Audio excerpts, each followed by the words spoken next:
I would spend hours listening to music in front of the mirror in my mother's pearls, in her fake pearls. I didn't care what they were. I wasn't a little girl in that mirror. I was Whitney Houston, the bodyguard. I was Gloria Estefan on stage.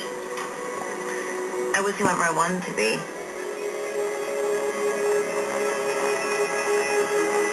I got discovered singing in a store, in a little boutique where we grew up. There were these two guys that worked at the store. They loved fashion and music, and they loved talking about theater, and I became friends with them because I went into the store one day with my mom. I would go and hang out for hours after school. My mom would say, "Where the are you?" One day I started singing, and one of them said, "You have a very nice voice."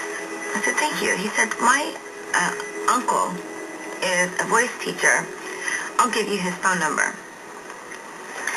So I said, "Okay."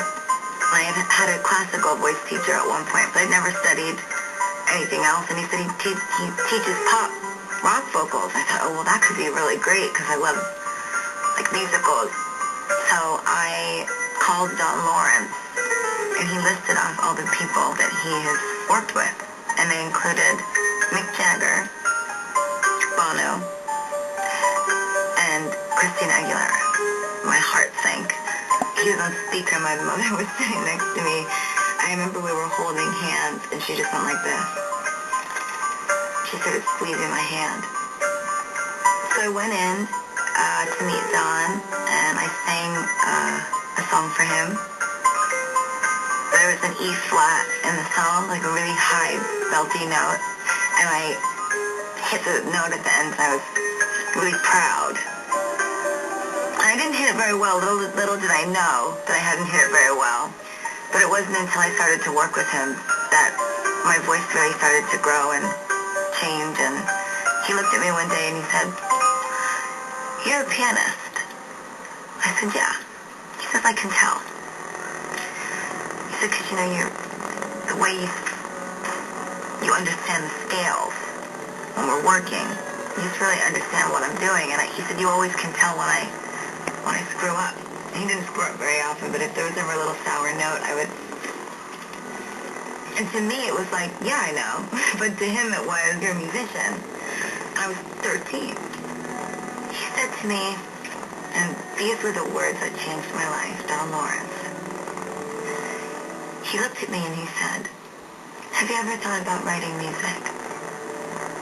I said, "Well, when I was young, I would notate strange things on my Mickey Mouse staff paper, and I've written poetry, but I've never really written a song."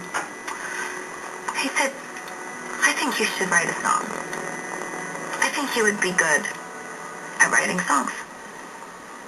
And I said, "Okay."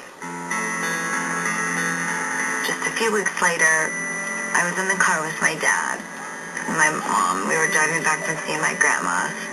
And I had my headphones on, and I was singing my pants off in the car. Probably not very well. He said the headphones and you can't hear. My dad said,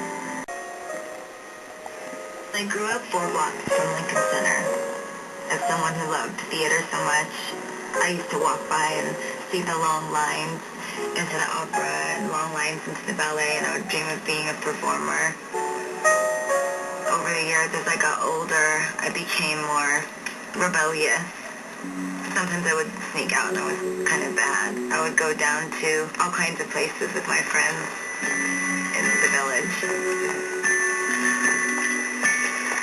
When I grew up by Lincoln Center, I wasn't able to access all of the things that were on the Lower East Side, and I wasn't in a school that was enriching me culturally in that way.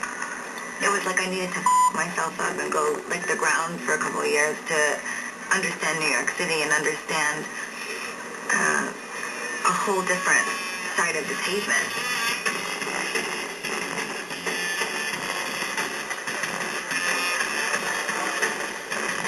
In one way, I couldn't wait to get out.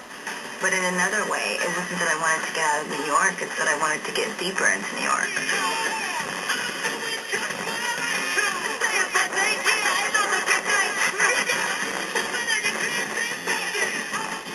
When I first moved down there, I just didn't have a lot of money to pay rent. I think it was $1,100 a month.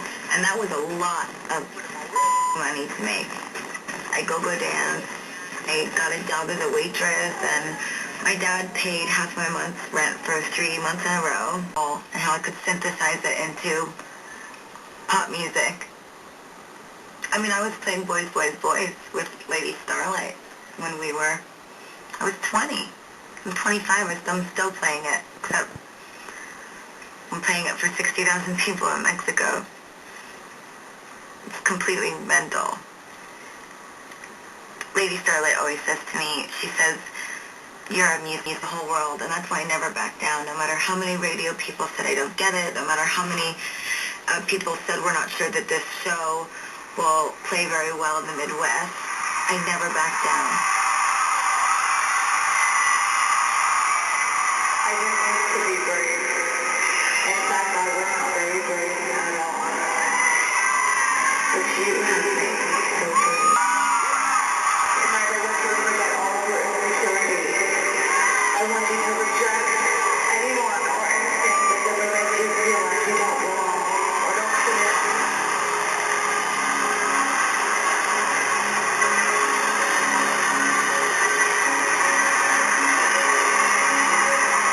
Maybe you feel like you never get anything in or you don't know what it's for me.